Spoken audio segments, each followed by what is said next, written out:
Good morning and Jai Hind, my dear kids. Children, yesterday we have just started the chapter biodiversity and its conservation. We have seen that various kind of flora and fauna. Flora, that is group of vegetation, group of plants, and fauna, that is group of animals. Flora and fauna are collectively said to be as biodiversity. जितने भी flora है बच्चों, जितने भी plants vegetation का group है या जितने भी फाना ग्रुप ऑफ एनिमल्स हैं, उनको मिलाकर कहा जाता है बायोडाइवर्सिटी। कल हम लोगों ने BSI, ZSI, botanical survey of India, zoological survey of India के बारे में देखा था बच्चों। And today we are going to discuss about the various labels of biodiversity. See the various labels. These are the various labels of biodiversity: genetic diversity, species diversity, and ecosystem diversity. Children, diversity are of three kinds: genetic, species, and ecosystem. See the number one, that is genetic diversity. Genetic diversity is all the different gene contained in all the living species, including individual plants, animals, fungi, or microorganisms. बच्चों, या तो हम plants की बात करें या animals की या फंजाई की या माइक्रो ऑर्गेनिज्म की, ये सभी जितने भी ग्रुप ऑफ प्लांट्स या ग्रुप ऑफ एनिमल्स या फंजाई या माइक्रो ऑर्गेनिज्म है, इनके जीन्स के लेवल की जो डाइवर्सिटी होगी, that is genetic diversity. Gene के लेवल की डाइवर्सिटी को बच्चों जेनेटिक डाइवर्सिटी कहा जाता है। Second one we are seeing species diversity. जाहिर सी बात है, नाम से ही पता चल रहा है आपको, the diversity at the level of species. It is all the different species as well as the differences with in the between different species. तो जो डिफरेंट स्पीशीज के बीच का डिफरेंस है, यानी कि स्पीशीज लेवल की जो डाइवर्सिटी है, that is well known as species diversity. And third one is ecosystem diversity. You are seeing my dear kids, just diversity at the level of ecosystem.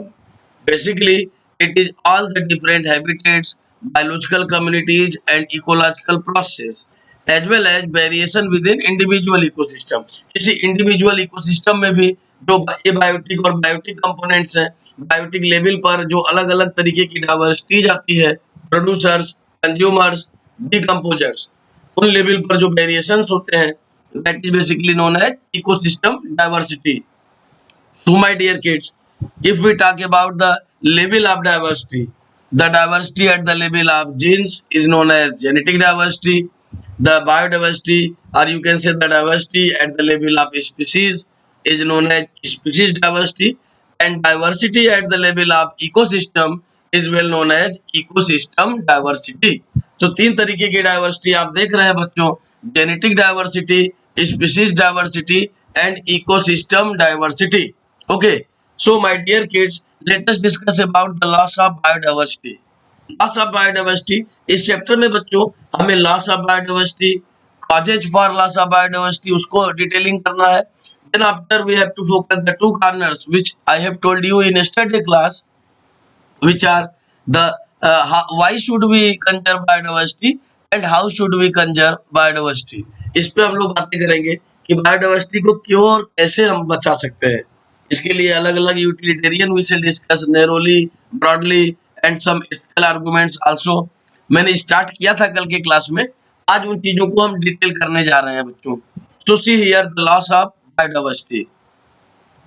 The main reason, the colonisation of the tropical Pacific island by human being has led to the extinction of more than 2000 species of native birds. ध्यान दीजिए जरा, Pacific Ocean की island पर, Galapagos island पर human being की activities से, human being के colonisation से जो है 2000 species, more than 2000 species of native birds became extinct. वहां पर रहने वाली जो 2000 से अधिक स्पीशीज जातियां थी बर्ड्स की, वह एक्सटिंक्ट हो गई.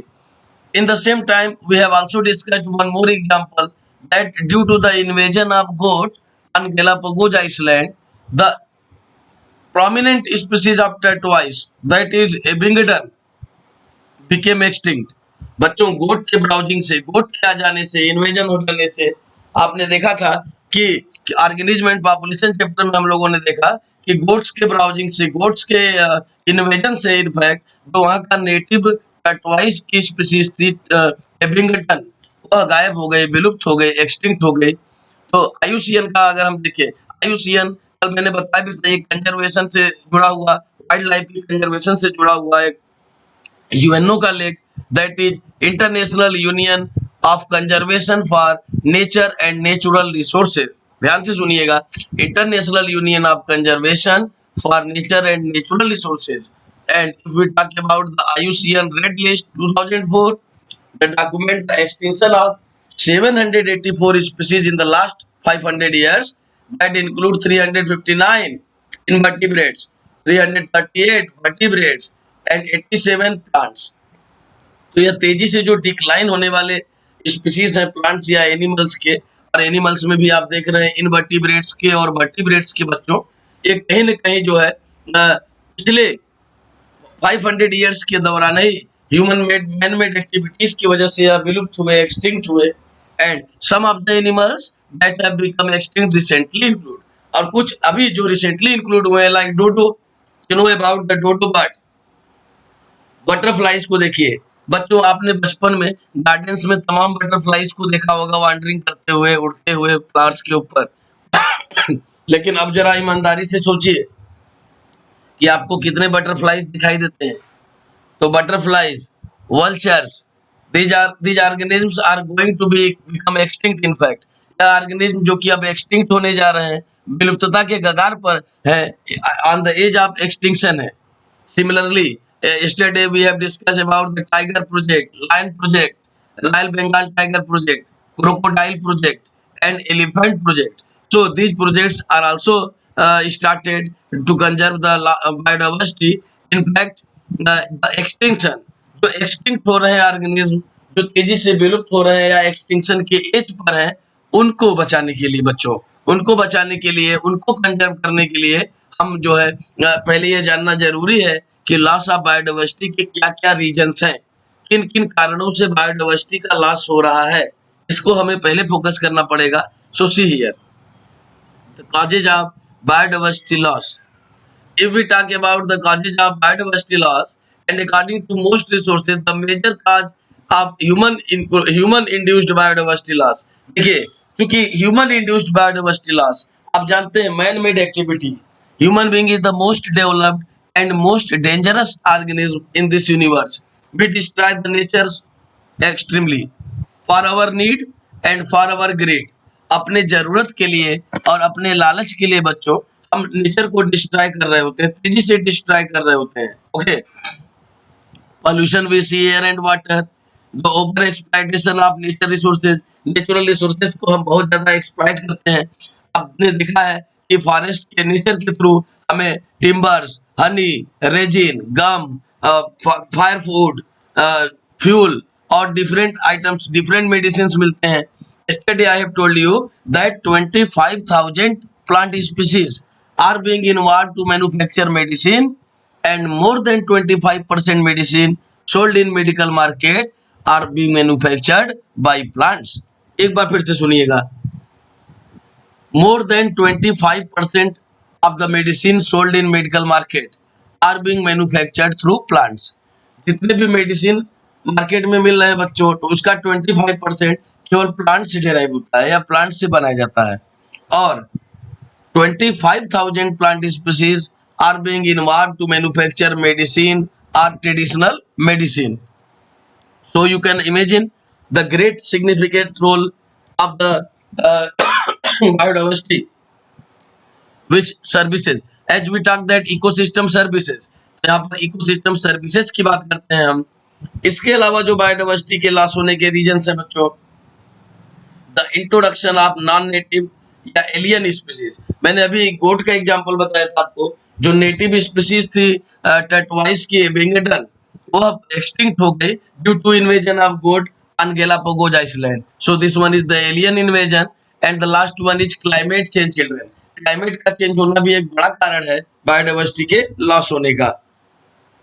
तो हम फ्रेगमेंटेशन करते हैं, डिग्रेडेशन करते हैं अपने नीड के लिए और अपने ग्रिड के लिए, जंगलों को जगह जगह से कटाई करते हैं, माइनिंग करते हैं, और माइनिंग करने से भी जगह जगह जो फॉरेस्ट को काटा जाता है बच्चों, इससे फ्रेगमेंटेशन एक क्रिएट होता है, और जब फ्रेगमेंटेशन क्रिएट होता है तो ऑटोमेटिकली हैबिटेट का लॉस होता है। इसलिए हैबिटेट लॉस को एक बड़ा कारण माना गया है। आपने देखा कि हैबिटेट लॉस, ओवर एक्सप्लॉइटेशन, को extinction, all these things are important, all these things are the causes of biodiversity loss, but the habitat loss is the major cause of biodiversity loss. So children, let us discuss about the habitat loss. First of all, हम जानते हैं किसी भी organism की जो रहने का स्थान है बच्चों, उसको हैबिटेट बोलते हैं। हैबिटेट बोले तो रहने का स्थान, जहाँ पे कि ऑर्गेनिज्म रह रहा होता है। Okay, so it happens when either natural disaster और human activities change the ecosystem so much that many species can no longer survive. ध्यान दीजिएगा, जब हैबिटेट लॉस होता है तो नेचुरल डिजास्टर्स की वजह से या ह्यूमन एक्टिविटीज, माइनिंग की वजह से, डिफॉरेस्टेशन की वजह से हैबिटेट का लॉस होता है बच्चों, so much that many species can no longer survive, ताकि ज्यादातर स्पीसीज अब इसमें सर्वाइव नहीं कर पाएंगे। Second, you are seeing that natural sources of habitat destruction. If we talk about the natural sources of habitat destruction, then volcanic eruption, wildfires, drought, and severe storms are the main cause of habitat destruction. These are the natural resources. In fact, ज्वालामुखी का फटना या degradation create करता है, fragmentation create करता है। Wild Fyers, forest fires, आपको जानना होगा कि अमेरिका से जुड़ा हुआ कैलिफोर्निया, और कैलिफोर्निया में करीब 40,000 हेक्टेयर जंगल में आग लग चुकी है बच्चों, और पिछले 5 से 7 सालों से आग लगी हुई है, जो कि फॉरेस्ट फायर के रूप में फैलती चली जा रही है, और हजारों लोग बेघर हो चुके हैं। बहुत ही ज्यादा हैबिटेट लॉस हुआ है, जिसका सीधा असर वाइल्ड लाइफ डिस्ट्रक्शन पर हो रहा है। वाइल्ड लाइफ तेजी से डिस्ट्रक्ट होगी, जाहिर सी बात है, क्योंकि हैबिटेट लॉस होगा। और आप जानते हैं डिफॉरेस्टेशन करने से या माइनिंग करने से, फ्रेगमेंटेशन करने से हमेशा हैबिटेट का लॉस होता है। तो यह जो नेचुरल सोर्सेज भी देख रहे हैं आप, natural sources of habitat destruction, यह भी कहीं ना कहीं बच्चों मैनमेड एक्टिविटी जिसमें भी है। तो आप ये ड्रॉट देख रहे हैं, सूखा, drought is directly related with, associated with deforestation. We do deforestation for our need, for our greed. आप जानते हैं जो सॉइल है उसको रूट्स, जो प्लांट्स के रूट्स है वो बांधे रखते हैं, bind up, plants roots bind up the soil, but when we do deforestation the soil become free for soil erosion, and after soil erosion the eroded soil settle down in the water bodies, in the bottom of water bodies, and ultimately water table comes out, that is said to be as drought, but that is said to be as flood, उसको flood बोलेंगे। At the same time, when we cut the forest during deforestation, transpiration will be blocked, and you know that transpiration channelizes the water cycle, evaporation, condensation and precipitation. और चूंकि transpiration रुका हुआ है बच्चों, यहाँ पर ट्रांसपिरेशन रुके होने की वजह से, चूंकि प्लांट को हम डिफॉरेस्टेट कर दे रहे हैं, प्लांट को हम कट डाउन कर दे रहे हैं, अब प्लांट को कट डाउन कर देने की वजह से इवेपोरेशन होगा नहीं, और जब अब इवेपोरेशन होगा नहीं तो ऑटोमेटिक है कि क्लाउड का फॉर्मेशन नहीं होगा। तो क्लाउड का फॉर्मेशन नहीं होगा बच्चों, ध्यान से देखिएगा, ultimately it create drought also. अभी अभी मैंने फ्लड के लिए भी बताया कि सॉइल का इरोजन होगा डिफॉरेस्टेशन करने से, और सॉइल जाके वाटर बॉडीज में सेटल डाउन होगा, जिससे वाटर का टेबल ऊपर की तरफ आएगा, that will create flood also. Let us discuss about the human activities children, that is the main reason. In fact human activities, number 1 is deforestation, cutting of forest for our greed, for our need, draining the wetland, wetlands को हम drain कर देते हैं, और damming the reverse, dam बनाते समय हम जगह जगह फ्रेगमेंटेशन करते हैं। तो these are the habitat loss, and the reason behind habitat loss is, major reason is man made activities, that is deforestation, industrialization, urbanization and modernization. Okay, so children, after habitat loss we see the reason of habitat loss. Now see the reasons, क्या क्या reasons है बच्चों habitat loss होने के, देखिएगा। To make more land available for housing and urbanization, ज्यादातर available land को हम हाउसिंग, जंगलों को काट के हम सिटी बनाते हैं, शहरीकरण करते हैं, दैट इज अर्बनाइजेशन। आपने देखा है बड़े बड़े फॉरेस्ट को कट करके वहां पे शहरों का विकास किया जा रहा है। Due to rapid increment in the population also we need the house, we need the urbanization, so we just do urbanization, we just cut the forest, and in this way we be the reason for habitat loss. Second one, you are saying to harvest timbers to create commercial item such as paper, furniture and homes. घरों को बनाने के लिए आप देखते हैं बांस बल्ली जो होता है that is obtained through forest. Furnitures के लिए जो वुडन फर्नीचर्स होते हैं, इसके अलावा पेपर भी आप जानते हैं कि ट्री से, स्पेशली बम्बू ट्री वगैरह से जो है पेपर बनाया जाता है उनके बार्क से। तो कहीं न कहीं टिम्बर्स के थ्रू ही पेपर, फर्नीचर या होम मटेरियल बन रहे होते हैं। तो इसलिए जो है हम इनको भी हार्वेस्ट करते हैं फॉरेस्ट से अपने नीड के लिए, अपने ग्रीड के लिए। Next one, you are seeing the oil from palm tree to create ingredients that are highly priced consumer items such as the oil from palm trees. palm trees से हम oil, coconut oil आप जानते हैं, coconut oil निकालते हैं। Coconut oil जो कि commercialisation करके हम अच्छे खासे अमाउंट में पैसा भी कमाते हैं, that is obtained through palm tree. कहीं न कहीं प्लांट से हमें मिल रहा है, इसलिए हम इसको कट करते हैं बच्चों, पाम ट्री को, and ultimately we do the deforestation and help in habitat loss to biodiversity loss. कहीं न कहीं हम हैबिटेट लॉस कर रहे होते हैं और अल्टीमेटली बायोडाइवर्सिटी लॉस के भी कारण बन जाते हैं। तो हम देख रहे हैं कि बायोडाइवर्सिटी से हमें क्या-क्या फायदे हैं, क्यों हम हैबिटेट का लॉस कर रहे होते हैं। And to create rooms for cattle ranching. Cattle ranching, मवेशी जानवरों के लिए हम रूम्स की भी तैयारी कर रहे होते हैं फॉरेस्ट को यूज करके। तो कहीं न कहीं आप देख रहे हैं reasons for the habitat loss, and habitat loss is the major cause of biodiversity loss. Second one is coextinction you are seeing children. Co means साथ साथ, एक्सटिंक्ट मीन्स विलुप्त हो जाना या गायब हो जाना। जब साथ साथ दो ग्रुप ऑफ स्पीशीज आपस में जुड़े हुए हो और एक के गायब होने से दूसरा भी ग्रुप ऑफ स्पीशीज एक्सटिंक्ट हो जाए, तो such phenomena is said to be as coextinction. Best example यहाँ पे हम प्रीडेटर्स का लेते हैं बच्चों। जाहिर सी बात है, अगर प्रीडेटर्स किसी पर्टिकुलर होस्ट, किसी पर्टिकुलर प्रे के ऊपर डिपेंड कर रहे हैं और अगर प्रे एक्सटिंक्ट हो जाए तो प्रीडेटर्स अपने आप ही एक्सटिंक्ट हो जाएंगे बच्चों, क्योंकि प्रीडेटर्स उस पर्टिकुलर प्रे के ऊपर ही डिपेंड कर रहे थे। Similarly parasites are also two type, you know, the obligate parasite and facultative parasite. facultative parasite तो होस्ट के एक्सटिंक्ट होने पर दूसरे होस्ट को तलाश लेगा, but you know very well that obligate parasite are depending upon the particular host, and if anyhow particular host become extinct, then automatically its associated obligate parasite will meet the same fate. NCERT का language है बच्चों, will meet the same fate, यानी उसका भी यही भविष्य होगा, अभी ऑटोमेटिकली एक्सटिंक्ट हो जाएगा। तो अगर प्रेस के एक्सटिंक्ट होने की वजह से प्रीडेटर एक्सटिंक्ट हो जाए या होस्ट के एक्सटिंक्ट होने की वजह से पैरासाइट एक्सटिंक्ट हो जाए, तो such extinction is well known as coextinction, and coextinction is the major cause of biodiversity loss. एक एग्जांपल और आपने 11th क्लास में पढ़ा था बच्चों, साइक्लोस्टोमेटा का। Cyclostomates, which are hagfish, jawless fish, depending upon the larger fish, just living on the belly of larger fishes, they are exclusively marine.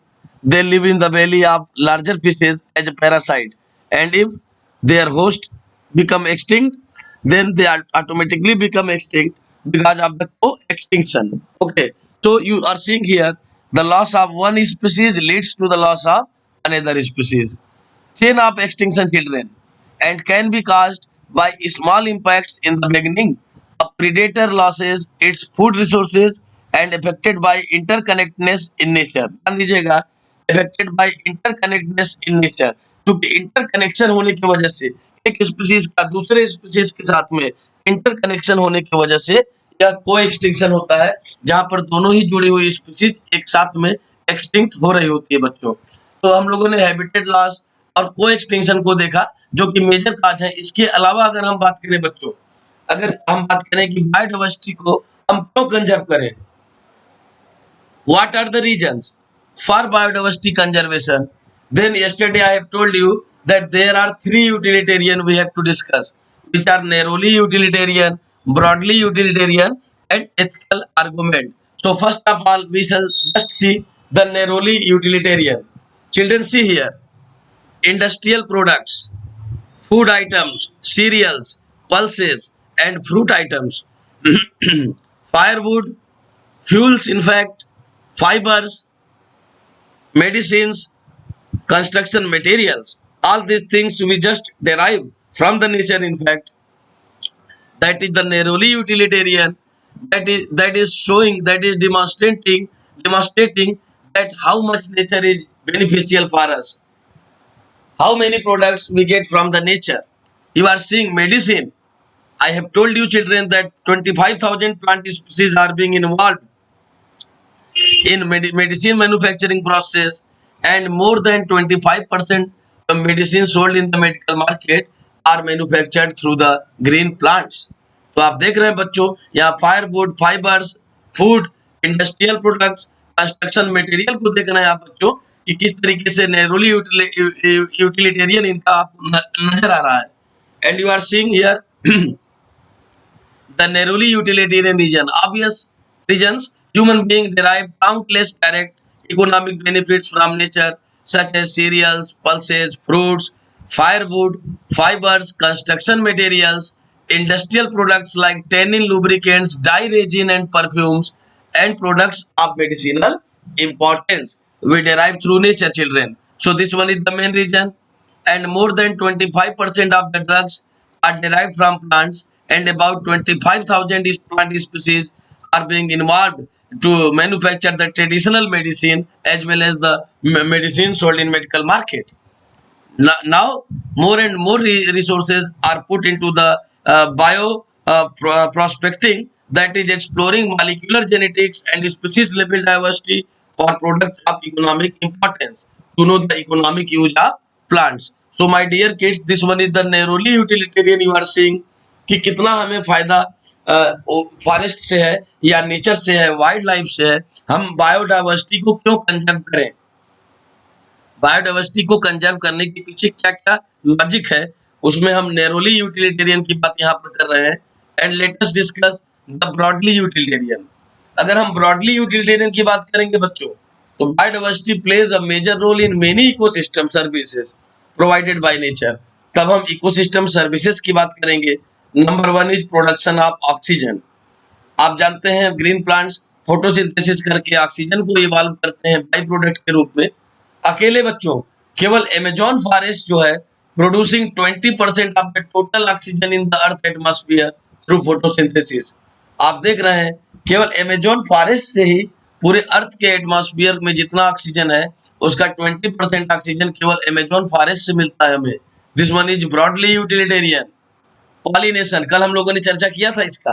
Pollination by plants through bees, bumblebees, birds and bats. The main pollination takes place and without bees they can't give us fruits and seeds. आप जानते हैं जब pollination होगा then fertilisation takes place. And during post fertilisation event, after fertilisation, ovules are modified into seeds and ovaries are modified into fruit. जाहिर सी बात है seeds और फ्रूट्स हमें तभी मिलेंगे जब पॉलिनेशन होगा. तो यह इकोसिस्टम की सर्विस देख रहे हैं बच्चों. They also provide some aesthetic pleasures of walking through teak wood, watching springs flowers in full bloom, walking up to the bulbul songs in the morning. These are the examples of NCERT children. यहाँ पर बच्चों जो narrowly utilitarian में आप देख रहे हैं हम क्या क्या चीज नेचर से डेराइव करते हैं. फायरवुड, फाइबर, सीरियल, पल्स और फ्रूट जो कि फूड आइटम्स हैं. कंस्ट्रक्शन मटेरियल्स जो है टिम्बर्स वगैरह.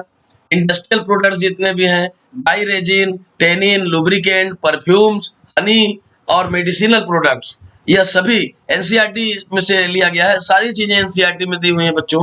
यह एग्जाम्पल भी एनसीईआरटी में दिया हुआ है कि 25% से ज्यादा ड्रग्स जो हैं जो मेडिकल मार्केट में बिक रहे हैं वो प्लांट से डेराइव किए गए हैं और 25,000 प्लांट्स इन्वॉल्व हैं मेडिसिन मैन्युफैक्चरिंग में. और जबकि यहाँ पर आप ब्रॉडली यूटिलिटेरियन में देख रहे हैं कि ग्रीन प्लांट्स के थ्रू हमें ऑक्सीजन मिल रहा है.